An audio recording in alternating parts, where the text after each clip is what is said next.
गुरुर्विष्णुः गुरुर्देवो महेश्वरः गुरुसाक्षात् परब्रह्म तस्मै श्री गुरवे नमः। ब्रह्मानन्दं परमसुखदं केवलं ज्ञानमूर्तिं द्वन्द्वातीतं गगनसदृशं तत्त्वमस्यादिलक्ष्यम् एकं नित्यं विमलमचलं सर्वधी साक्षिभूतं भावातीतं त्रिगुणरहितं सद्गुरुं तं नमामि। ॐ नमो ब्रह्मादिभ्यो ब्रह्मविद्या सम्प्रदायकर्तृभ्यो ऋषिभ्यो महाभ्यो नमो गुरुभ्यः। सर्वोपप्लवरहित प्रज्ञानघन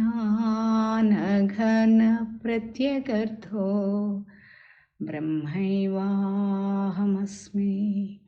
अहं पदार्थरहितः सदाशिवसमारभते श्रीमहाविष्णु सूर्य याज्ञवल्क्य जनक व्यास सुखयोगी सान्दीप श्रीकृष्ण जगद्गुरुभ्यां शंकर भगवत्पादाचार्य मध्यमाम् श्रीधर शिवरामाख्य कृष्णदेशिकवराभ्यां मन्मडुपु सुपयार्य कोल्लिकोटयार्य गुरुप्रसादरावार्य स्वामी निर्भयानन्दाख्य विद्यासागराभ्याम् अस्मदाचार्यपर्यन्तां वन्दे गुरुपरम्परा। ॐ सहनाववतु सहनौ भुनक्तु सह वीर्यं करवावहै तेजस्विनावधीतमस्तु मा विद्विषावहै। ॐ तत्सत्। ॐ शान्ति शान्ति शान्तिः। श्रुतिस्मृतिपुराणानाम् आलयं करुणालयं नमामि भगवत्पादं शङ्करं लोकशङ्करं शङ्करं शङ्कराचार्यं केशवं बादरायणं सूत्रभाष्यकृतं वन्दे भगवन्तौ पुनः पुनः। हरिः ॐ श्रीगुरुभ्यो नमः। हरिः ॐ नमो भगवते स्वामी निर्भयानन्दाय। అమ్మ నిన్న మనం 20 భగవద్గీత అర్జున విషాద యోగం మొదటి అధ్యాయం 22వ శ్లోకం వరకు నిన్న మనం పరిశీలన చేశాము. ఈరోజు 23, 24, 25, 26, 27 శ్లోకాలు 5 శ్లోకాలు మనం చూస్తున్నామమ్మా. చెప్పండి అమ్మా శ్లోకాలు. హరి ఓం శ్రీ గురుభ్యో నమః. హరి ఓం. ఓం నమో భగవతే స్వామి నిర్భయానందాయ. ఓం నమో భగవతే స్వామి. సరే, ఈ 23 హరి ఓం. 27 వరకు చూద్దాం. అంతేనమ్మా. అంతే. ఇవాళ 22 నుంచి మనం మొదటి అధ్యాయం 23 నుంచి 27 వరకు చూస్తున్నాము. 23ది ఇక్కడ యోత్స్యమానానవేక్షేహం యయే తత్ర సమాగతాః ధార్తరాష్ట్రస్య దుర్బుద్ధేర్యుద్ధే ప్రియచికీర్షవః అనే శ్లోకానికి ఈ దుర్బుద్ధియగు దుర్యోధనునకు యుద్ధమందు ప్రియము చేకూర్చుటకై యుద్ధ సన్నుద్ధులై వచ్చి ఉన్న వీరందరినీ నేను వీక్షించదను. మ్యూట్లో పెట్టుకోవాలేమో చూడండి. నిన్న మనం చూసాము అక్కడ రెండు సేనలకి మధ్యలో మామూలుగా అక్కడ యోధుడికి యుద్ధ వీరుడికి అక్కడ ఎక్కడ వారి శత్రు సేనల యొక్క బలాబలాలని ఒకసారి అతడు తెలుసుకోవటం, ఒక అంచనా వేసుకోవటం కోసం రెండు సేనల మధ్య కూడా రథాన్ని నిలబెట్టమంటాడు అర్జునుడు. పరమాత్మ తీసుకెళ్ళి అక్కడ నిలబెట్టిన తర్వాత అక్కడ మనం ముందు నుంచి చెప్పుకుంటూ ఉన్నాం, మనలో ఉన్న అంతర్యుద్ధమే ఈ కురుక్షేత్రం. అంటే మనలో ఉన్న దైవీ అసురీ లక్షణాల మధ్య సంగ్రామం ఏదైతే ఉందో, పారమార్థిక మార్గంలో తనదైన స్వరూపాన్ని చేరుకోవటానికి ఏ ఏ లక్షణాలు లేదా ఏ ఏ సంస్కారాలు, వాసనలు, ఏ ఏ గుణాలు అక్కడ ఆటంకపరుస్తున్నాయో తనదే అయి ఉన్న స్వరూపాన్ని, మరి ఊపిరి కంటే చేరువగా ఉన్నది ఏది అంటే అది అలా మనం చెప్పుకున్నాం. అది చేరుకోవటానికి ఏ ఆవరణలు, ఏ మల విక్షేప ఆవరణ దోషాలు ఏవి ఆటంకపరుస్తున్నాయో తెలుసుకోవటమే ఈ జీవుడి యొక్క అంతర్యుద్ధం ఏదైతే ఉందో అది కురుక్షేత్ర సంగ్రామంగా చెప్పుకున్నాం. అక్కడ తనలో తను గుర్తించలేని అంత శత్రువులు ఏమున్నాయి, అట్లాగే తన బలం ఏంటి, అక్కడ తన బలం ఏంటి, తనకి బలహీనత ఏంటి తెలియజేయమన్నట్టుగా అక్కడ పరమాత్మ దగ్గర మరి బలహీనత చూస్తున్నాం కదా.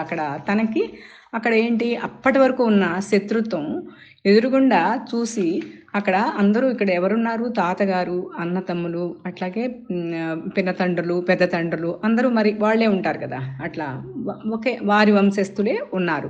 అక్కడ మరి అప్పటి వరకు ఉన్న ఆ కోపం స్థానంలో ఇక్కడ ఒక జాలి, మళ్ళీ ఒక మమకారం చేతనే కదా అసలు ఈ భగవద్గీత వచ్చింది మనకి. అక్కడ ఆ వాటికి బాగా గురయ్యి దాంతో వచ్చిన దుఃఖంతో అక్కడ ఒక అనిశ్చితమైనటువంటి మనోభావంతో అక్కడ ఏం చేయాలో తెలియక పరమాత్మని వేడుకుంటున్నాడు జీవుడు. ఇక్కడ జీవుడు అని మనం తీసుకోవాలి. ఇక్కడ మధ్యలో నిలిపారు రథాన్ని. అది నిన్నటి శ్లోకంలో కూడా అదే కదా. ఇక్కడ సంజయ ఉవాచ ఏవ ముక్తో హృషీకేశః గుడాకేశేన భారత సేనయోరుభయోర్మధ్యే స్థాపయిత్వా రథోత్తమం అనేది 24వ శ్లోకము. 25 కలిపి ఇస్తున్నారు. భీష్మద్రోణ ప్రముఖతః సర్వేషాం చ మహీక్షితా ఉవాచ పార్థ పశ్యైతాన్ సహ సమవేతాన్ కురునితి. దీనికి ఇక్కడ భావం ఏం చెప్పారు అంటే, భారత, ఇది మనం ఎప్పటికప్పుడు మర్చిపోకూడదు. సంజయుడు చెప్తున్నాడు ధృతరాష్ట్రుల వారికి. భారత అంటే ధృతరాష్ట్ర. గుడాకేశుడు అంటే ఇది మనం ఇక్కడ ప్రధానంగా తెలుసుకోవాల్సింది. నిద్రను జయించినవాడు. నిద్రను జయించటం అంటే ఏంటది, తురియంలో ఉన్నవాడు. నిద్రని 3 అవస్థలకి సాక్షిగా ఉన్నాడు గుడాకేశుడు.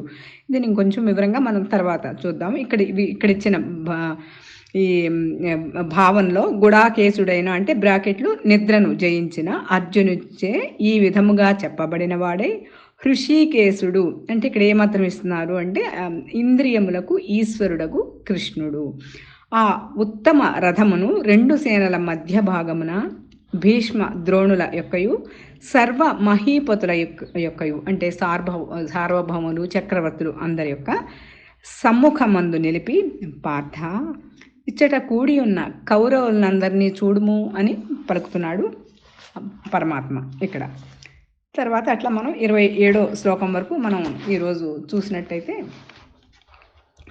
ఇక్కడ దుర్బుద్ధే అన్నారు. ఈ 23వ శ్లోకంలో అంటున్నాడు అర్జునుడు. అంటే ఆ గతంలో వాళ్ళు పడిన ఇబ్బందులు, కష్టాలు అన్నీ గుర్తు చేసుకుని, అయితే బుద్ధి నాశాత్ ప్రణశ్యతి అంటే బుద్ధి చెడిపోతే ఇంకా మానవుడు నశించిపోతాడు అనేది భగవద్గీతలో మనకి పరమాత్మ ఒక హెచ్చరిక తెలిపి ఉన్నాడు సాధకులకి. బుద్ధి నాశాత్ ప్రణశ్యతి, బుద్ధి నాశనం, బుద్ధి చెడిపోతే అంటే బుద్ధి ఆలోచన లేదంటే అక్కడ సరిగ్గా అవగాహన చేసుకుని బుద్ధి సక్రమమైన మార్గంలో, మనం చుట్టూ కూడా ఎన్నో వ్యవహారాల్లో పరిస్థితుల్లో చూస్తూ ఉంటాం, సక్రమమైన మార్గంలో నడవనప్పుడు అది పక్కతోవ చూపిస్తుంది, పక్కతోవ పెడతాడు, అది ప్రవృత్తికి దారి తీస్తుంది అని చూస్తూ ఉన్నాం ఇక్కడ సాధనాపరంగా చూసినట్టయితే. అయితే బుద్ధిలో శుద్ధత్వం లేక అవలక్షణాలతో కూడి ఉన్నవారు బుద్ధిలో ఈ జీవితంలో దుర్యోధను వల్లే ఇక్కడ అపకీర్తి. మరి అక్కడ దుర్యోధనుడు ఏంటి, ధర్మం ఏంటో తెలుసు కానీ నేను ఆచరించలేను, అధర్మం ఏంటో కూడా నాకు తెలుసు ఆచరించకుండా ఉండలేను, అదే కదా రెండూ తెలుసు ధర్మాధర్మాలు, కానీ అక్కడ ఏంటంటే బుద్ధి ఒప్పుకోదన్నమాట. అక్కడ ఆ బుద్ధి యొక్క ప్రభావానికి, ఆ గుణ సంయోజనానికి, లేదంటే ఆ సంస్కారాలు వాసనలు వాటికి లొంగిపోతున్నాడు. అది ఎట్లా బుద్ధి ఎలా ఆడిస్తే అట్లా ఆడుతున్నాడు. కాబట్టి ఇక్కడ కీర్తి, అపజయము, వినాశము తప్పదు. అట్లా బుద్ధి ఎటు ఈడ్చుకెళ్ళిపోతే అట్లా వెళ్ళిపోయిన వాడికి ఇవి తప్పదు. కాబట్టి ఇలాంటివన్నీ ఇటువంటి మరి సక్రమమైన మార్గాన్ని వదిలిపెట్టి అక్రమ మార్గంలోనే ప్రయాణింపచేస్తుంది అక్కడ. ఎందుకంటే ఆ సారథి అయిన బుద్ధి అట్లా ఉన్నది కాబట్టి సద్బుద్ధిని ఆశ్రయించాలి అనేది ఇక్కడ ఈ శ్లోకంలో మనం గ్రహించాల్సింది. అంటే పాపకర్మలను మనం చూస్తూ ఉంటాం చుట్టూ వ్యవహారంలో, సమాజంలో. ఆ పాపకర్మలను చేయటమే కాదు, వాటిని ప్రోత్సహించడం కూడా పాపమే అనేది మనం ఈ శ్లోకంలో తెలుసుకోవటం. అలాగే 24, 25 శ్లోకాల్లో మనం చూసేది ఏంటంటే ఆ సంజయుడు చెప్తున్నాడు. సంజయ్ ఉవాచ అన్నారు కదా, మహారాజా ఈ రెండు సేనల మధ్య నిలిపి ఈ కౌరవ సేనలను చూడమంటాడు. అంటే ఆ కౌరవ సేనల యొక్క బలాబలాన్ని చూడమంటాడు అనేది మనం చూస్తున్నాం కదా. ఇక్కడ గుడాకేశ అంటే నిద్రను జయించినవాడు అని అంటున్నారు. అంటే ఇక్కడ తమో గుణాన్ని, నిద్ర అంటే తమో గుణానికి సంకేతంగా సాధకుడికి మనం ఎన్నో శాస్త్రవాక్యము గురుబోధనలో విన్నా. అంటే ఇక్కడ తమో గుణాన్ని వదిలినవాడు గుడాకేశుడు అంటే. అట్లాగే ఆధ్యాత్మిక మార్గంలో ప్రవేశించాక ఈ శ్రవణ మనన నిధిధ్యాసలకు, అలాగే ఏకాగ్రత ఈ శ్రవణం, మననం, మరి గురుబోధ వినాలన్నా కూడా అక్కడ ఏకాగ్రత ఉండాలి. మరి ఆ విన్నది మననం చేయాలన్నా కూడా అక్కడ ఆ బుద్ధితో, అక్కడ బుద్ధిని దాటి ఆ ప్రజ్ఞాస్థితిలో ఉండి దాన్ని తీసుకున్నప్పుడు మాత్రమే సరిగ్గా అవగాహన చేసుకోవటానికి, ఆ తర్వాత నిధిధ్యాసలో నిలుపుకోవటానికి అది సాధ్యం అవుతుంది. కాబట్టి ఏకాగ్రత, శ్రద్ధ అత్యంత అవసరము. కాబట్టి ఇక్కడ ఈ నిద్రను జయించి అంటే ఎప్పుడు కూడా మూడవస్థలకు సాక్షిగా ఉన్నవాడు, తురియ స్థితిలో ఉన్నవాడు అని కూడా మనకి అర్థం చేసుకోవాలి. అట్లాగే ఇక్కడ అర్జునుడు సత్శిష్యుడు అనేది మనకి సత్శిష్యుడు కాబట్టే అక్కడ మరి ఆ కురుక్షేత్ర సంగ్రామం మధ్యలో మనకి 18 రోజుల్లోనే ఇంకా ఆయనకి ఆత్మానుభవం, అక్కడ స్వరూప జ్ఞానం, పరమాత్మతో ఐక్యతా సిద్ధి అక్కడ సంభవించింది అని మనం ఎన్నోసార్లు చెప్తా ఉంటారు మనకి గురువు గారు. చెప్పేవాడు కృష్ణుడు, వినేవాడు అర్జునుడు అయి ఉన్నట్లయితే అది అరక్షణమే అని చెప్తూ ఉంటారు. అంటే అక్కడ తనను తాను సంసిద్ధం చేసుకుని వచ్చాడు అక్కడికి అర్జునుడు. ఇక్కడ సత్శిష్యుడు కాబట్టి అతనికి ఆ లక్షణాలు ఉన్నాయి, అన్నీ ఉన్నాయి అనటానికి ఇక్కడ ఈ గుడాకేశ అనే పదం మనకి నిరూపిస్తోంది అని కూడా మనం అర్థం చేసుకోవచ్చు ఇక్కడ ఈ విచారణలో. ఇంకా ఈ మోక్ష సాధనకు ఏదైతే మనకి సాధకుడు, మోక్ష మార్గంలో సాధకుడు, ఈ పారమార్థిక మార్గంలో, జ్ఞాన మార్గంలో సిద్ధపడినటువంటి సాధకుడు అక్కడ ఈ కామాదులు అంటే ఈ అరిషడ్వర్గాలు అన్నీ వస్తాయి. అట్లాగే ఈ దేహేంద్రియాలకి ఆ మధ్యలో నిలిపి అక్కడ సాధకుడు దేంతో యుద్ధం చేయాలి, తాను యుద్ధం చేయవలసింది ఏంటి, అరిషడ్వర్గాలు, కామాదులు, వీటిల్ని చూసుకోమంటున్నాడు ఇక్కడ పరమాత్మ. రెండు సేనల మధ్యలో నిలబెట్టి కౌరవ సేనని ఒకసారి చూసుకో అని కదా అక్కడ పరమాత్మ అన్నది. అక్కడ దీంట్లో మనం అంతరార్థం ఏమి గ్రహించాలి అని అంటే, అక్కడ నీలో ఉన్న అసురి లక్షణాలు ఏదైతే ఉందో, అంటే నీ స్వరూప జ్ఞానాన్ని ఆటంకపరిచే లక్షణాలు ఏమైతే ఉన్నాయో, ఆ కౌరవ సేన అంటే మనం అట్లా అర్థం చెప్పుకోవచ్చు. ఆ కామాదుల్ని ఒకసారి పరిశీలించుకోమని అంటున్నాడు పరమాత్మ. సాక్షాత్తు భగవానుడి ఆదేశం అది చూసుకోమన్నాడు ఆ మాధవుడు. ఎన్నో అర్హతలు సాధించిన మానవుడి ఆ మోక్ష సన్నద్ధతను పరీక్షించదలచి అక్కడ మరి గుడాకేశుడు అన్నారు మరి అర్జునుడు, మరి సత్శిష్యుడని మనం చెప్పుకుంటున్నాం. ఆ మోక్ష సన్నద్ధతకి అక్కడ ఆ పరీక్షించదలిచి పరమాత్మ ఎంతవరకు అక్కడ నిలబడతాడు, ఆ పరీక్షకి ఎంతవరకు అక్కడ దృఢమవుతాడు. అక్కడ ధ్వజస్తంభము అంటే 5 సార్లు కదిలించి చూస్తారు దాన్ని, అంటే అంత దృఢంగా దిట్టంగా ఉందా లేదా అనేది మనం చాలాసార్లు గురుబోధనలో విన్నాం. అట్లా పరీక్షిస్తున్నాడు అనమాట, కదిలించి ఇంకా ఎటు నీ ప్రయాణం ఎటు, ఇటు మొగ్గుతావా ఇటు మొగ్గుతావా అని పరీక్షించదలిచి ఆ మానవుడికి ఉన్న, మనం నిన్న చెప్పుకున్నాం సాధకుడి వ్యవస్థ అంటే ఈ ఈషణాత్రయాలు, ధనేషణ, ధారేషణ, పుత్రేషణ, ఈ మొదలైన కోరికలు అన్నీ కూడా, అట్లాగే ఈ విషయేంద్రియాల ప్రలోభానికి ఎట్లా లొంగిపోతాడు మానవుడు అనేది, అలాగే సాధకుడి వ్యవస్థ అంటే ఆ శ్రవణ మనన నిధిధ్యాసలు, ధ్యానము, సన్యాసము, సమాధి, ఇవన్నీ సాధకుడికి ఉండవలసినవి అనేది కూడా మనం చెప్పుకున్నాం. ఇక్కడ ఈ ధనేషణ, ఈష్ణాత్రయాలు, ఈ మొదలైన కోరికలన్నింటినీ కూడా అక్కడ గుర్తు చేసి ఒక్కసారి శిష్యుణ్ణి మళ్ళీ కదిలించి చూపిస్తున్నాడు.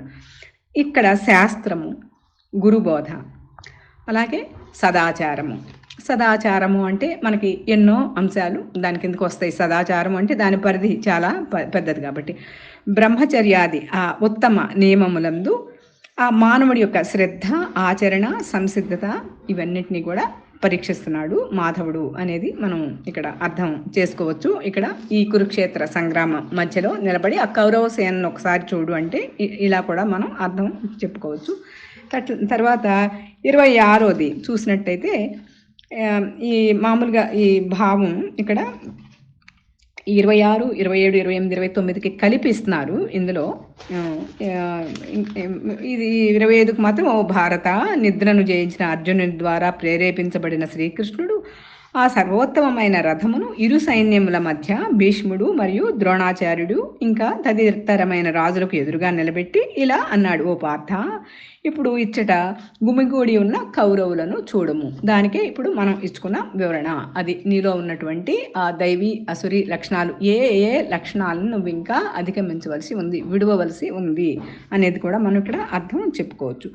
తర్వాత ఈ 3 శ్లోకాలకి కలిపి ఏమి ఇస్తున్నారు అంటే, ఓ పృథ్వీనాథ, శంకర భాష్యం ప్రకారము, ఓ పృథ్వీనాథ, అప్పుడు ఆ ప్రధాపుత్రుడైన అర్జునుడు అచ్చట 2 సైన్యముల ముందును యుద్ధము చేయుటకు సిద్ధముగా ఉన్న తన పెద్ద తండ్రులను, తాతలను, గురువులను, మామలను, సోదరులను, పుత్రులను, పౌత్రులను, మరి మిత్రులను, మరి అభిమన్యుడు మొదలైన అక్కడ కుమారులు ఉన్నారు, ఆ ఉప పాండవులందరూ ఉన్నారు కదా, మామలను మరియు సుహృద్వర్గీయులను చూడ మొదలెడాను. అందరినీ ఒక్కసారి పరిశీలించడం మొదలుపెట్టి అక్కడ ఆ విధముగా తన కుటుంబమునకు సంబంధించిన వారిని అందరినీ అలా యుద్ధమునకు సిద్ధముగా నిలబడి ఉండుట చూచి అక్కడ ఆ హృదయం కదిలిపోయిందనమాట. ఆ దయాద్ర హృదయుడైన ఆ కుంతీపుత్రుడు అర్జునుడు వెంటనే శోకం వచ్చింది. నేను ఇంతకు వరకు ఉన్న అసంతృప్తి ఏంటి, నాకు ఎట్లయినా సరే యుద్ధంలో కౌరవుల మీద జయించాలి అని కదా. మరి ఇక్కడ ఒక్కసారి అదంతా పక్కకి వెళ్ళిపోయి అప్పటి వరకు ఉన్నటువంటి ఆ కోపము, ఏమైనా సరే గెలవాలి అనే ఆ కాంక్ష పక్కకి వెళ్ళిపోయి ఇక్కడ ఒక్కసారి దుఃఖం వచ్చింది. నేను గెలిచింది మాత్రం సాధించేది ఏముంది, ఇప్పుడు మరి చిన్నప్పటి నుంచి మరి భీష్మాచార్యులు పితామహులు ఉన్నారంటే వారి చేతుల్లో పెరిగిన వాడిని కదా అనేది ఆ లోపల ఆ భావోద్వేగాలకి గురయ్యి శోకించుతూ ఇలా అంటున్నాడు, ఓ కృష్ణ, ఇప్పుడు నా ఎదుట యుద్ధోన్ముఖులై నిలబడి ఉన్న నా బంధు సముదాయమును చూచి నా సర్వాంగములు కూడా శక్తిహీనములు అయిపోతున్నాయి. నేను చేష్టలుడిగిపోయింది, అసలు నాకు ఏది మరి యుద్ధం చేయాలనే కాంక్ష పోయింది అని చెప్తున్నాడు. గొంతు ఎండిపోతుంది, నా శరీరము కంపించుతూ ఉన్నది. చూసుకో ఒకసారి అని మరి పరమాత్మ 2 సేనల మధ్య నిలబెట్టాడు కదా, ఒక్కసారి నా శరీరం కంపిస్తోంది, నేను ఇంకెక్కడ యుద్ధం చేయలేను. ఇది మనందరికీ తెలిసిందే కదా. ఇది శంకర భాష్యం ప్రకారం వారు అక్కడ మనకు అందించినటువంటి భావం. దీన్ని మనం చూసినట్లయితే అదే ఇప్పుడు వరకు చెప్పుకున్నాం కదా. ఈ బంధువర్గాన్ని అంతటిని చూచాడు. అంటే సాధనాపరంగా ఆటంకపరిచే ఆ కామాదులు, ఈషణాత్రయాలు వీటినన్నింటినీ చూడమనే ఆ పరమాత్మ ఆదేశం. అయితే జీవుడు అక్కడ అవి ప్లస్ ఈ దేహేంద్రియ మనోబుద్ధుల్ని కూడా చూసి అక్కడ పూర్వ వాసనను గుర్తు చేసుకోవటం. అంటే మరి వాళ్ళ చేతుల్లో పెరిగాను, అయ్యో వీళ్ళందరూ నా బంధువులు కదా, నాకు ప్రీతికరమైన నా వంశస్థులు కదా, ఇవన్నీ అనుకోవటం ఏంటంటే పూర్వ వాసనలు గుర్తు చేసుకోవటంగా మనము తీసుకోవచ్చు. అట్లాగే తండ్రులు, తాతలు, అన్నదమ్ములు మొదలైన ఉపమానాలతో గుర్తు చేసుకున్నాడు. అవన్నీ విడవలసినవి అనమాట. అంటే అక్కడ ఒక్క మమకారమే కదా, అక్కడ ఆ మమకారానికి లోబడిపోయింది అక్కడ ఆ జీవుడి యొక్క ప్రజ్ఞ. అది మనం అర్థం చేసుకోవాల్సింది. తర్వాత గుడాకము అంటేనే నిద్ర, హృషీకము అంటేనేమో ఇంద్రియము. ఇవి ఇక్కడ గుర్తుపెట్టుకోవాల్సినవి. తర్వాత ఇంకా ఏం చెప్పుకోవచ్చు అని అంటే ఇక్కడ గుడాకేసి అంటే యథార్థాన్ని, అంటే ఆ సత్య వస్తువు ఏదైతే ఉందో ఏది ఆధారంగా ఈ శరీరము, ఈ దేహేంద్రియ మనోబుద్ధులకి ఆధారంగా ఉన్నది ఏదో ఆధేయమైన ఈ శరీరాన్నే పట్టుకుని తనని ఆ యథార్థాన్ని ఎరగనితనమే నిద్ర అని కూడా చెప్పుకోవచ్చు. అట్లాగే అజ్ఞానము, ఇంకా ఆ అజ్ఞాన భూయిష్టమైన మనస్సు అనే రాజ్యాన్ని ధరించిన వాడు ఇక్కడ జీవుడుగా కూడా మనం చెప్పుకోవచ్చు. తర్వాత ఇంకా కొంతమంది భీష్మ పితామహుని చూశారు, అలాగే ద్రోణాచార్యులు, కృపాచార్యులు అందరినీ కూడా చూశారు కదా. అయ్యో నాకు విద్యనంతా నేర్పించింది ఎంతో ప్రేమగా మరి ద్రోణాచార్యులు వారు మరి ఎదురుగా కనిపించారు కదా. ఇక్కడ ఏం చెప్పుకోవచ్చు అని అంటే వాళ్ళు ధర్మ అర్థ కామములు, మనకి 2-3 క్లాసుల ముందో లేదంటే మనం వేదాంత పరిభాషలో కూడా చెప్పుకున్నాం ఒకసారి. ఇక్కడ ఏంటంటే ఆ చతుర్విధ పురుషార్థాల్లో ఇక్కడ ధర్మ అర్థ కామాల గురించి మాత్రమే, ఆ 3 గురించి మాత్రమే చెప్పారు. అక్కడ మోక్షాన్ని గురించి అక్కడ ప్రస్తావించలేదు. ఎందుకంటే వాళ్ళు చెప్పినవి 3 ఇంకా 3 ధర్మాలే చెప్పారు. ఆ చెప్పిన గురువులు ఎవరైతే ఉన్నారో ఈ ద్రోణాచార్య, కృపాచార్యుల వారు, వాళ్ళు అక్కడ మనం జీవుడికి ఆచార్యులుగా మనం వీళ్ళని అలా చెప్పుకోవచ్చు.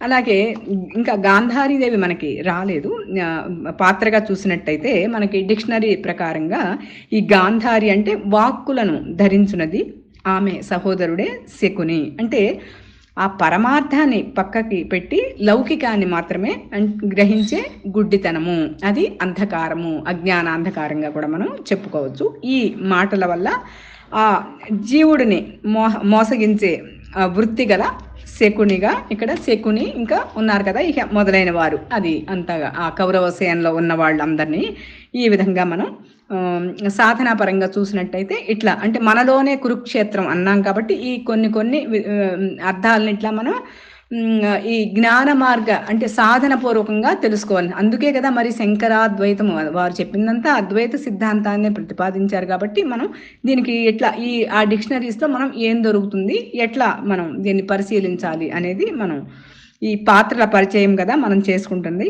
అట్లాగే ఆ యుద్ధ రంగంలోని బంధుమిత్రులను చూచి ఆ దయ కలిగి ఆవేశంతో, ఆ దయ ఆ ఆవేశంలో వచ్చింది ఆ విషాదం కూడా మరి అప్పటికప్పుడు వచ్చింది కదా, ఆ నిర్ణయం మార్చేసుకుంటున్నాడు తను అక్కడ జీవుడు. అంటే ఏమి చెయ్యాలో తోచని, ఏది ధర్మమో ఆలోచించినా కూడా తట్టని స్థితిలో అర్జునుడిని అక్కడ మనం చూస్తాం. అంటే జీవుడి యొక్క ప్రజ్ఞ మనం చూస్తాం, ద్వైధీ భావన. మరి అక్కడ అహంకార మమకారాలు వాటికి లోబడిపోయినప్పుడు మనం ఎన్నో సంఘటనల్లో మనం చూస్తూ ఉంటాం నిత్య జీవన శైలిలో. అట్లాగే యుద్ధం చేయాల్సిన వాళ్ళు బంధువులు కాకపోతే ఒకవేళ పరిస్థితి వేరేగా ఉండేదేమో, చెప్పలేం కదా. వెనకడుగు వేసేవాడు కాదేమో బంధువులు కాకపోతే, మరి చిన్నప్పటి నుంచి తనని పెంచిన వాళ్ళు తాతలు తండ్రులు కాకపోతే. అట్లాగే దుర్యోధనుడు తనవాడే, తన తమ్ముడే, పెద్ద తండ్రి కొడుకే అనే భావనతో అక్కడ వచ్చిన జాలి.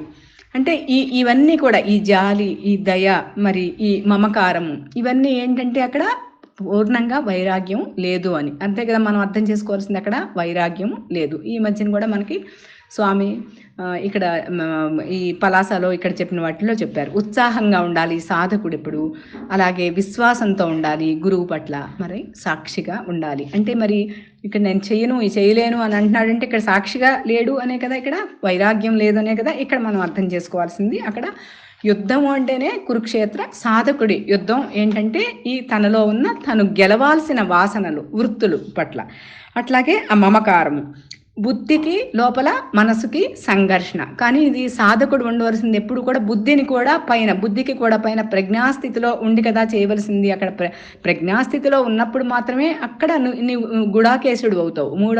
మూడవస్థలకి సాక్షిత్వాన్ని అతురియ స్థితిలో ఉండగలుగుతాడు. ఇది ఇంకా ఇక్కడ బుద్ధికి మనసుకి జరుగుతున్న సంఘర్షణ కూడా మనం చెప్పుకోవచ్చు. ఇది ధర్మమేనా అనే ఒక సందేహం వచ్చింది. సందేహంతో అక్కడ అనిశ్చితి ఒకటి ఏర్పడింది. ఆ అనిశ్చిత స్థితిలో అక్కడ ఆ సహాయాన్ని పరమాత్మ కోసం పరమాత్మని అర్థిస్తున్నాడు. అక్కడ పరమాత్మని అర్థించాలంటే కూడా అక్కడ వివేకం ఉండాలి, వైరాగ్యం ఉండాలి, అట్లాగే ఉత్సాహం ఉండాలి. సాధకుడు ఎప్పుడు వెనక్కి మరలకూడదు. ఇది మరి వెంటనే యుద్ధరంగం నుంచి వెనక్కి మళ్ళాడు అని అంటే ఇంకా అస్త్ర సన్యాసం చేసినట్టే కదా, ఇంక ఇవేమి నా వల్ల కాదు ఈ సాధన అని వెనక్కి మళ్ళినట్టు కదా. కాబట్టి మరి అక్కడ ఉత్సాహం క్షీణించినట్టు. అట్లాగే మరి స్వామి చెప్పిన విశ్వాసం, అది ఏది జరగడానికి ఉందో అది జరుగుతుంది గురుకృప అని అనుకోలేదని, అలాగే సాక్షిగా లేడు అని కదా, ఈ మూడింటిని కోల్పోయాడు. అయితే ఇవాళ స్వామి ఒక సత్యసాయి వారి ఇది పంపించారు, ఒక ఆడియో పంపించి, ఇది 1984 ఆగస్టు సెప్టెంబర్ నెలలో జరిగింది. మీరు భగవద్గీత అధ్యయనం చేస్తున్నారు కాబట్టి ఒక 3-4 ఆడియోస్ పంపించారు, ఇవి కూడా పరిశీలన చేయండి అని. నాకు వారు పంపించేసరికి కొంచెం మధ్యాహ్నం అయింది. అన్ని భాగం అది మీతో కూడా షేర్ చేద్దాం అని చెప్పి అనుకున్నాను. ఇది మళ్ళీ నెక్స్ట్ క్లాస్లో మనం కొద్దిగా చూద్దాం. మనం దీన్ని ఏమంటారు అంటే, భగవాన్ సత్యసాయి ప్రకారం ఈ మనోక్షేత్రాల నుంచి ఆ దుర్గుణాలని దూరం చేయకుండా అక్కడ భగవంతుడు అందులో చెప్తాడు, ఆయన నిర్మమో నిరహంకార అనేది ఒక శ్లోకం ఉంటుంది. ఇక్కడ ఆ దుర్గుణాలని దూరం చేయటం మనం చెప్పుకున్నదే వారు కూడా చెప్పారనమాట. ఆ మనోక్షేత్రాల నుంచి ఆ దుర్గుణాలని దూరం చేయాలి, అదే కురుక్షేత్రం, అది నీలోనే ఉన్నది. అక్కడ సాధకుడైన వాడు ఆ పరమాత్మని చేరుకోవాలి అని అంటే ఆ పరమాత్మ లక్షణాలతో జీవించాలి అనేదే వారు కూడా చెప్తూ, ఈ అహంకార మమకారములు దూరం చేసుకుని మనకి సరిగ్గా సమయానికి స్వామి కూడా ఈ ఆడియో పంపించారు అనిపించింది. అదే గురుకృప. ఈ సుఖ దుఃఖాలను సమంగా భావించి ఇంకా ఆ ఓర్మి కలిగిన వ్యక్తి నాకు అత్యంత ప్రియుడు అనేది గీతాచార్యుని బోధ. ఇది భగవాన్ సత్యసాయి వారి యథాతథంగా వారు చెప్పింది. అందులో ఇది ఈ వాక్యం మాత్రం, అహంకార మమకారమును దూరం చేసుకుని సుఖ దుఃఖాలను సమముగా భావించి, గుర్తుపెట్టుకోండి చక్కగాను, ఓర్మి కలిగిన వ్యక్తి, అక్కడ ఓర్మి కలిగిన వ్యక్తి నాకు అత్యంత ప్రియుడు అనేది గీతాచార్యుని బోధ. మీరు పరిశీలించినట్లయితే ఈ మధ్య స్వామి భీమవరంలో జరిగిన సత్సంగంలో కూడా మనకి చెప్పారు, వ్యవహారానుగుణంగా అక్కడ ప్రారబ్ధానుసారం వచ్చిన కష్టం ఏదైతే ఉందో ఆ కష్టాన్ని ఓరిమితో సహించటమే తితీక్ష అందరూ అంటారు. అసలు ఆ తితీక్షకు అర్థం తెలుసా అని చెప్పారు ఈ మధ్య. మీరు అది కూడా ఈ సందర్భంలో మనం గుర్తు చేసుకోవచ్చు. మరి ఇదే కదా భగవాన్ సత్యసాయి వారు చెప్పింది కూడా. ఇది సామాన్య సాధకులకు అసాధ్యం అసలు. ఇవి నిత్య జీవితంలో మనకి ఈ షోడశోపచార పూజలు ఇప్పుడు మనకందరికీ ఇవాళ అలవాటయ్యాయి. ఈ ధూపదీప నైవేద్యాలు, ఆరాధనలు, భజనలు చేస్తూ అట్లాగే పూజ పునస్కారాలతో గడిపేవారికి ఈ విధమైన సాధన కష్టంగా తోస్తుంది. ఏది ఇట్లా ఓర్పు వహించడం ఇవన్నీ కష్టంగా తోస్తుంది. అయితే ఇది ఎంతవరకు కష్టం అంటే, మన యొక్క తత్వం, ఆ దైవం యొక్క ఆజ్ఞ, మన తత్వము మానవుడు వేరు జీవుడు వేరు అని అనుకుంటున్నాడు కాబట్టి అట్లా వేరుగా చూసినంత వరకు కూడా అది కష్టంగా అనిపిస్తుంది. ఎప్పుడు దైవం యొక్క ఏకత్వము, మానవుడి యొక్క దివ్యత్వము ఎప్పుడైతే గుర్తించడం జరిగిందో, అది గుర్తించిన తర్వాత ఇది మనకి సులభంగా మనం అక్కడ నిలబడగలుగుతాము. ఆ దివ్యత్వంలో నాకు పరమాత్మకి అభేదం కదా అని, అక్కడ నేనే ఆయన అనే ఆ తత్వమసి, ఈ ఇక్కడ ఈ పరమాత్మ ఈ ప్రత్యేగాత్మ పరమాత్మ అభేదము అనేది అక్కడ తెలుస్తుంది అని చెప్తూ ఆయన స్వశరీరం స్వయం జ్యోతి స్వరూపం సర్వరక్షణం అనేది చెప్పారు అక్కడ. అంటే సర్వదేహములు కూడా అక్కడ భగవంతుడే సర్వదేహములందు సర్వరక్షకుడిగా జ్యోతిర్మయంగా ప్రకాశిస్తున్నాడు అనే తత్వాన్ని మనం గుర్తుంచుకున్న తర్వాత అక్కడ అహంకారాలు మమకారాలు వాటిని అరికట్టుకోవటం సులభం అవుతుంది. ఎందుకంటే ఆ పరమాత్మే నాలో ఉన్నాడు, అంత సర్వే సర్వత్రా వ్యాపకంగా ఉన్నది ఆ పరమాత్మ యొక్క ప్రజ్ఞే అని తెలుసుకున్న వాడికి ఈ అహంకారాలు మమకారాలు అతడు బాధించడు అజీవుడు అనేది మనకి స్వామి చెప్పిన బోధలో. అట్లాగే స్వయం జ్యోతి మన శరీరంలోనే ఉంది. సర్వరక్షకుడైన వాడు మన ఆకారం ఎందే ఇమిడి ఉన్నాడు, ఈ శరీరంలోనే ఉన్నాడు. సర్వరక్షకుడు అయినవాడు సర్వవ్యాపక చైతన్యం ఏదైతే ఉందో 84 లక్షల జీవరాశుల్లో ఉన్నది కూడా ఆ పరమాత్మ చైతన్యమే ఉన్నాడు.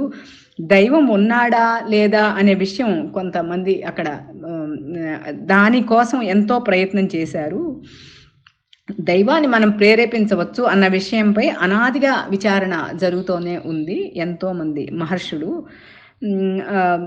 దీనికోసం ఎన్నో రకాలైన తపస్సులు అట్లాగే సాధనలు చేశారు. అక్కడ ఈ మానవుడికి ఇది జటిలమైన సమస్యగా రూపొందుతూ వచ్చినప్పుడు అప్పుడు అనేక మంది ఋషులు కూడా తమ పాండిత్యము అట్లాగే తపో బలము చేత వారు ఒక సత్యాన్ని గుర్తించారు. మరి అలా వచ్చినాయే కదా ఆ తపోబలంలో ఇట్లా అపౌరుషేయాలుగా మనం మన సనాతన ధర్మం అందించిన ఈ వేద వాంగ్మయం అంతా కూడా మనకి అలా అందించిందే కదా. అందులో ఆ ప్రకారం ఒక సత్యాన్ని గుర్తించారు. అది ఈ మొత్తం వేదాహమేతం పురుషం మహాంతం ఆదిత్యవర్ణం తమసః పరస్తాత్ అనే శ్లోకాన్ని ఇక్కడ చెప్తూ, మేము తేజోవంతమైన ప్రకాశవంతమైన అజ్ఞానానికి ఆవలిదైన ఆ మహాపురుషుణ్ణి ఆ దివ్య శక్తిని మేము కనుక్కున్నాము అని చెప్తారు. అయితే అది బహిర్దృష్టిలో కాదు, అంటే బాహ్యంలో కాదు. మరి మనం ప్రతిరోజు మనం సంధ్యా సాధనలప్పుడు ప్రణవ ధ్యానం అప్పుడు చెప్పుకుంటాం, అది బహిర్ముఖం అంతర్ముఖ సమారాధ్య బహిర్ముఖ సుదుర్లభ అంటుంది లలితా సహస్రనామం. అట్లా అది బహిర్ముఖంలో కాదు, అంతర్ముఖంలో అది శరీరంలోనే అది గుర్తించాము అనేది ఆ తపో ద్రష్టలు అట్లాగే ఆ మహర్షులు అందరూ కూడా చెప్పింది. శరీరంలోనే గుర్తించాము, శరీరంలో నివసిస్తాడు కాబట్టి పరమాత్మ ఆ శరీరిగా ఉన్నవాడు పరమాత్మ. అట్లాగే దేహంలో నివసిస్తాడు కాబట్టి దేహి, అట్లాగే దేహం అనే క్షేత్రంలో నివసిస్తాడు కాబట్టి క్షేత్రజ్ఞుడు అనే పేరు వచ్చింది. కాబట్టి మానవుడిలో ఉన్న ఈ మాధవత్వం, ఈ కాంతిమయం, ఈ కాంతి తేజోవంతమైన ఇంకా అది ఎక్కడ ఉన్నది అనంటే అజ్ఞానానికి ఆవల ఉంది అని గ్రహించి అది తానే అయి ఉన్న ప్రకాశము అని గ్రహించి ఈ మృణ్మయమైన ఈ శరీరం నుండే ఆ చిన్మయమైన ఆ మూర్తిని దర్శించటం, అంటే ప్రకాశంగా దర్శించాలి. ఈ మృణ్మయమైన శరీరానికి ఆధారంగానే ఆ చిన్మయ రూపాన్ని, ఆ చిన్మయ మూర్తిని దర్శించాలి. నాకు అర్థమైన వరకు చెప్తున్నాను. స్వామి భగవాన్ సత్యసాయి వారి దాంట్లో కొంత భాగం విన్న దాంట్లో. అట్లాగే ఆ పంచభూతాత్మకమైన ఈ దేహంలోనే, ఈ పాంచభౌతికమైన ఈ శరీరంలోనే దర్శించాలి. ఆకాశము, వాయువు, అగ్ని, జలము, పృథ్వీ తత్వాలతో తయారైన ఈ దేహం ఏదైతే ఉందో ఈ దేహానికి ఆధారంగా ఉన్నవాడే పరమాత్మ. అలా దర్శించాలి. మట్టిలోనే మాణిక్యం దొరుకుతుంది కానీ మానులో మాణిక్యం దొరకదు అని చెప్తూ వారు మానవుని మనసులోనే ఈ దివ్యత్వాన్ని దర్శనం చేసుకోవాలి అని అంటే నువ్వు పరమాత్మకి సాక్షాత్ ఆ దివ్యత్వ లక్షణాలతో జీవించాలి అనేది వారు చెప్తూ, మరి శాంతి, ధర్మ, ప్రేమ, అహింస అవి చెప్తారు కదా సత్యసాయి 5 మార్గాల్లో కూడా. అట్లాగే ఈ అంతరాత్మ యందు అంగుష్ట మాత్రుడైన వాణ్ణి దర్శించాలి. అది వేదం అంగుష్ట మాత్రంగా ఉన్నాడు. మళ్ళీ నీవార సూకాగ్రం వలె, వరి ముళ్ళు కొనవలే ఉన్నది పరమాత్మ ప్రకాశం మనలోనే అని చెప్తాడు. అట్లాగే ఈ శరీరం అనేది సామాన్యం కాదు, అది దైవానికి నివాసమైన మందిరం. ఇది శరీరం, ఇది సామాన్యమైన శరీరం కాదు. అట్లాగే దైవాన్ని ఊరేగించే రథంగా కూడా స్వామి అందరూ చెప్పారు. దైవాన్ని ఊరేగించే రథం ఇది. ఈ శరీరం అంటే తక్కువ కాదు. ఈ శరీరం అనే రథంలో తాను ఊరేగుతూ ఉన్నాడు, ఊరేగింపబడుతున్నాడు పరమాత్మ. ఇక్కడ జగత్ అనే ఊరిలో ఆ ఉపమానం నాకు చాలా బాగా హృదయానికి హత్తుకునేలా చెప్పారు స్వామి. ఈ శరీరం అనే రథంలో ఊరేగింపబడుతున్నాడు జగత్ అనే ఊరిలో, కనుక ఈ దేహాన్ని ఇప్పుడు అలక్ష్యం చేయటం తగదు. ఇందులో ఉండి దీన్ని జాగ్రత్తగా చూసుకుంటూ అట్లా అని అతి సర్వత్ర వర్జయత్ అన్నట్లుగా చూసుకుంటూ ఇందులోనే తెలుసుకోవాలి. నీ సాధన ఇక్కడే పూర్తి చేసుకోవాలి. ఈ పవిత్రమైన కర్మలు, పవిత్రమైన అంటే అక్కడ నిస్వార్థమైన నిరహంకారమైన కర్మల చేత ఆచరింపబడాలి. అక్కడ నేను నాది పని చేయకూడదు. అక్కడ శరణాగతితో, అక్కడ గురువుకి సర్వస్వ శరణాగతుడై సాధకుడు ఆచరించవలసినవి అని చెప్తూ, ఏ విధమైన దుర్మార్గమునందు ఈ దేహాన్ని ప్రవేశింప చేయకూడదు. ఇవి జాగ్రత్తగా గుర్తుపెట్టుకోవాలి. ఏ విధమైన దుర్మార్గమునందు ప్రవేశింప చేయకూడదు, అట్లాగే ధర్మ విరుద్ధమైన కార్యాలలో ప్రవర్తింప చేయకూడదు. అట్లాగే దేహో దేవాలయ జీవో దేవ సనాతన అనే అనాది నుంచి చెప్తున్న ఇదేంటో చెప్తూ, దైవము ఆ దైవ మందిరాన్ని ఎట్లా పవిత్రంగా కాపాడుకుంటామో ఈ దేహాన్ని కూడా అలక్ష్యం చేయకుండా అంత పవిత్రంగా ఇది ఆ భగవానుడు ఉన్నటువంటి దైవ మందిరము ఈ దేహమే. ఈ దేహానికి ఆధారంగా ఉన్నది ఆ పరమాత్మ యొక్క చైతన్యమే అనేది నిరంతరాయంగా గుర్తు ఉంచుకుంటూ ఈ సాధనాపూర్వకంగా నేను అంతవరకే ఈరోజు వినటం జరిగింది. మళ్ళీ తర్వాత క్లాస్లో ఎప్పుడో మనం మీరింది ఇంకా ఏదైనా మనకు సందర్భానుసారంగా ఈరోజు మనకి సందర్భానికి తగినట్టుగా అది అనిపించి అవి అంతవరకు నోట్ చేశానమ్మా.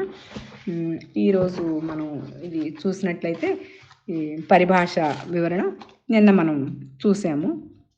ఇది పీడిఎఫ్ చూస్తున్న వాళ్ళకి 176వ పేజీలో మనం నిన్న దండ, దండి, అట్లాగే దమ, దమన, దమయంతి, శమము, దమము, బాహ్యేంద్రియ అంతరేంద్రియ నిగ్రహము ఇవి చూసాము. సమాధి షట్కంలో దమము అంటే రెండవది, అట్లా చేస్తూ ఉండటమే దమనము. అట్లాగే సృష్టి అంతా కూడా దమనం చేసే ఒక మహాశక్తి ఉంది. ఆ మహాశక్తికే దమయంతి అని పేరు అని కూడా చూసాము. తర్వాత దంభము అంటే కపటము అనేది చూసాము. మరి దర్శన అనేది కూడా మనం నిన్న చూసాము. తర్వాత దశ అనే పరమాత్మ యొక్క జాగ్రత్త అవస్థలు, 5 జాగ్రత్త స్వప్న సుషుప్తి అవస్థలు. అట్లాగే ఈ దశమ అంటే ఆ 10వ వాడు ఎవరు అనేది మనం చూసాము. తర్వాత దహర అంటే చిన్నదని, అల్పమైనది, దహరాకాశము అంతవరకు మనం చూసాము. తర్వాత ఇవాళ చూసేది మనం ఇది డిక్షనరీ పద్ధతిలో మనం దా అనే అక్షరాన్ని చూస్తున్నాం కదా. ఇక్కడ దేహ అంటే శరీరము అని అర్థము. అంటే దేగ్ది లెంపది అంటే ఏదైతే పూసినట్టు కప్పినట్లు కనిపిస్తుందో అది దేహము. అంటే ఆత్మ చైతన్యాన్ని ఒక తొడుగువలే మన ఆత్మ చైతన్యాన్ని చుట్టూ కప్పివేసి దాన్ని తన భౌతిక గుణాలతో, అక్కడ సంస్కారానుగుణంగా వచ్చిన గుణాలతో దాన్ని పులిమి పుచ్చుతున్నది. కనుక దేహం అనే పేరు దీనికి సార్థకంగా పెట్టారు. ఇదే మన చైతన్యానికి ఉపాధి. ఇప్పటి వరకు మనం చూసింది కూడా అదే కదా. అక్కడ కూడా అట్లాగే స్థూలమని, సూక్ష్మమని, కారణమని ఇవి 3 రూపాలు. 3ంటిని తానుగా భావించకపోతే వాడు సదేహముక్తుడు. ఇది కూడా నిన్న మనం చూసాం. అది కూడా ప్రారంధం తీరి రాలిపోతే అతడు విదేహముక్తుడు అనేది చూసాం. ఈరోజు మనం దేశికేంద్రాయ నమః అని ఎన్నోసార్లు మనం అలాంటి ప్రార్థనలో మనం తెలుసుకుంటూ ఉంటాం. ఇక్కడ దేశిక అనే పదానికి అర్థాన్ని వివరిస్తున్నారు. దిశతి ఇది దేశిక. దిస్ అంటే టు డైరెక్ట్, దిశానిర్దేశం చేసేవాడు అని, మార్గము చూపటము అని అర్థము. దేశికుడు అంటే అలా మార్గం చూపేవారు. మార్గము అంటే ఇక్కడ మోక్ష మార్గము. మార్గము అంటే సాధకుడికి అత్యంత ప్రధానమైనది. అది మాత్రమే తన లక్ష్యాన్ని గుర్తు చేసి అక్కడ నడిపించేవాడు. ఎందుకంటే వారు తరించిన వారు. ఇప్పుడు ఒక అడవిని దాటాలంటే అందరి దగ్గర టార్చ్ లైట్ ఉండక్కర్లా, వారి దగ్గర ఉన్నది ఆ మార్గానికి. కాబట్టి మార్గ నిర్దేశం చేయగలవారు దేశికులు అంటే అక్కడ చేయగలిగిన సమర్థత కలవారు అని మనం అర్థం చేసుకోవచ్చు. మార్గము అంటే ఇక్కడ మోక్ష మార్గము. ఇంకా demonstrator of the spiritual path అని కూడా చెప్తున్నారు ఇక్కడ. తర్వాత దేశకాల వస్తువులు అంటాం కదా. ఇక్కడ దేశము అంటే స్పేస్, ఆకాశము అని కూడా అర్థము. అవకాశాన్ని ఇచ్చేది ఆకాశము అని చెప్పుకుంటాం కదా. నామరూపాలు ఎక్కడ కాపురం ఉంటాయో అది దేశము, వాటికి ఇది అధిష్టానము. మరి పరమాత్మ సామాన్యము, అక్కడ నిర్గుణ నిరాకారం కదా. ఇక్కడ విశేషాలు, నామరూపాలు అంటే విశేషాలు, విశేషాలతో కూడి ఉన్నది అని కూడా మనం చెప్పుకోవచ్చు. ఇక్కడ నామరూపాలు ఎక్కడ కాపురం ఉంటాయో వాటికి ఇది అధిష్టానము, దేశము అంటే అలా అర్థాన్ని చెప్పారు. తర్వాత దేవ, దేవత, దివ్య అనే పదాలు. దివ్యతీతి దేవ, ఏది ఎక్కువగా ప్రకాశిస్తూ పోతుందో అది దేవ లేదా ల్యూమినస్ బాడీ, అదే దేవత కూడా.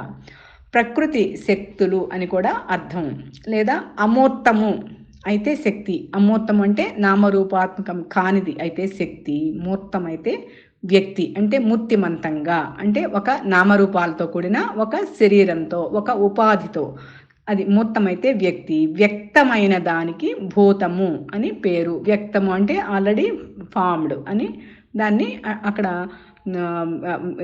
అది ప్రత్యేకంగా ఒక ప్రత్యేకమైన నిష్పత్తిలో ఆ పాంచభౌతికమైన దేహంలో ఒక ఆకారాన్ని పొందింది ఫార్మ్డ్ అంటే. అయితే దానిలో చేరి అంతర్గతంగా ఉన్న శక్తికే దేవ లేదా దేవత అని పేరు. ఇంకా భూతము అంటే మ్యాటర్ లేదా పదార్థము అయితే దేవత అనేది దానిని వ్యాపించిన శక్తి లేదా ఎనర్జీ. సూర్యమండలము భూతము, దానిలో ఉన్న ఉష్ణశక్తి దేవత. సూర్యమండలము, సూర్యుడు ఒక భూతము అయితే అక్కడ దాంట్లో ఉన్న దాని శక్తి ఏదైతే ఉందో అది దైవత, అది దైవీ శక్తి. దేవతకు చెందిందే అది దివ్యము లేదా డివైన్ అని అంటున్నారు. దేవ అంటే ప్రకాశించే లక్షణము ఉన్నవి.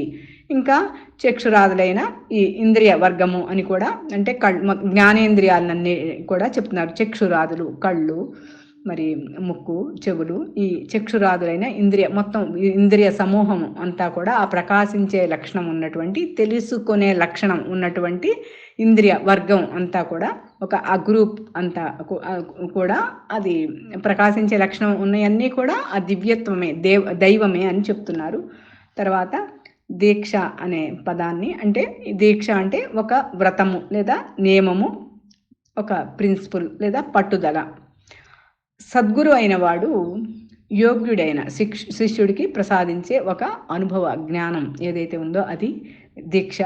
ఇంకా మనం చూస్తూ ఉంటాం ఈ అయ్యప్ప దీక్షలు, మరి భవానీ మాలలు, ఇవన్నీ అవి ఒక రకమైన దీక్షలు. అవేంటి, ఒక ప్రయోజనాన్ని ఆశించి లేదా లౌకికంగా చేసే ఎన్నో దీక్షలు ఉన్నాయి. ఇక్కడ ఈ దీక్షకి ఏంటంటే ఇది యోగ్యుడైన శిష్యుడికి అక్కడ గురువు అందించే ఉపదేశంగా చెప్తున్నారు. ఇక్కడ దీయతే క్షీయతే ఇది దీక్ష.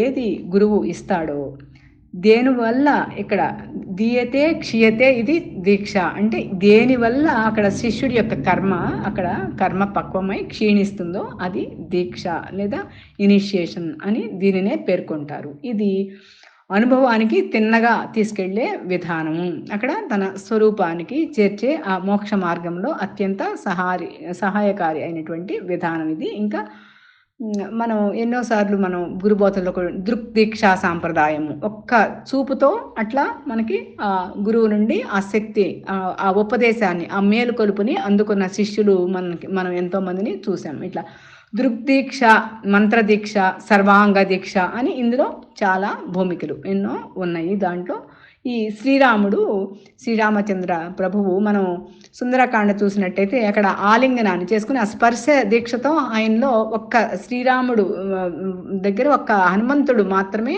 ఆ ఆలింగన భాగ్యాన్ని పొందాడు అనేది మనం సుందరకాండ ప్రకారం మనకి అది తెలుస్తుంది. శ్రీరాముడు హనుమంతుడికి ఈ 3 దీక్షలు కూడా ఈ 3 ప్రసాదించాడు కనుకనే అతడు జీవన్ముక్తుడే, ఇప్పటికీ కూడా చిరంజీవి కదా స్వామి హనుమ. ఇంకా ఆయన ఎంతటి శరణాగతి అంటే, నీ ఉనికి ఏంటి అంటే నేను శ్రీరామచంద్ర ప్రభువు యొక్క దాసుడను, అదే నా పరిచయం, అదే నా ఉనికి అని చెప్పుకుంటాడు అని స్వామి కూడా ఎన్నోసార్లు అదే తన పరిచయంగా చెప్పుకుంటాడు స్వామి హనుమ అని. కనుకనే అతడు జీవన్ముక్తుడై ఇప్పటికీ నిలిచి ఉన్నాడు అనేది ప్రతీతి. దీక్ష అంటే ఇది దృక్దీక్ష, మంత్రదీక్ష, సర్వాంగ దీక్ష అని ఇట్లా చాలా భూమికలు ఉన్నాయి. ఈ 3 ఈ శ్రీరామచంద్ర ప్రభువు హనుమంతుల వారికి ఇచ్చినట్టుగా మనకి ఇక్కడ తెలియజేస్తున్నారు. తర్వాత దూషణ అనే పదం, ఈ పదం మనందరికీ తెలిసిందే. ఇది ఏంటి అంటే ఏదో ఒకదాన్ని ఖండించటం. ఇక్కడ ఏమంటున్నారు అంటే పరమత ఖండనము. దానిలో ఉన్న దోషాలన్నీ బయటపెట్టి అది పనికిరానిది అని త్రోసిపుచ్చటం అని కూడా అంటున్నారు. తర్వాత మన అందరికీ కూడా దృక్ స్వరూపము, ఆత్మ చైతన్యం దృక్ స్వరూపము అని ఎన్నోసార్లు మనం, కానీ ఆ దృక్కుకి ఇక్కడ సరైన అర్థాన్ని, దృక్ అంటే ఏంటి, దృష్టి అనేది చెప్తున్నారు ఇక్కడ. చూపు అంటే అది భౌతికంగా, ఇంకా భౌతిక నేత్రానికి కనిపించింది, అది కంటి చూపు అయినా కావచ్చు, మనోదృష్టి అయినా కావచ్చు. మనోదృష్టి మరలా 2 విధాలుగా చెప్తున్నారు. మనోదృష్టి ఏంటది, ప్రాపంచికము, పారమార్థికము. వారి వారి సంస్కారాలను బట్టి, లేదంటే వారి వారి అవగాహన మేరకు అది ప్రాపంచికమైనా కావచ్చు, పారమార్థికమైనా కావచ్చు. ప్రాపంచికం అనేది ఎప్పుడు నామరూపాత్మకమైన జగత్తు, నామరూపాలు ఎక్కడైతే ఉన్నాయో అదంతా విశేషమే, అలా గుర్తుపెట్టుకోరు, విశేష దృష్టి. పారమార్థికము అయినప్పుడు అది సామాన్య దృష్టి లేదా సాక్షి భావము, సాక్షిగా ఉండటము. నిర్గుణ నిరాకారం అంతా సత్తు సామాన్యము, ఎప్పుడు అలా గుర్తుపెట్టుకోవాలి. సత్తు సామాన్యము, చిత్తు విశేషముగా చెప్పుకోవాలి. ఆ సచ్చిత్ సామాన్యం, అది సామాన్యం అంతా ఆత్మ దృష్టి అంతా సామాన్యము. స్వరూపము దగ్గర పరబ్రహ్మము సామాన్యము, నిర్గుణ నిరాకారము, సగుణ సాకారం అంతా విశేషము.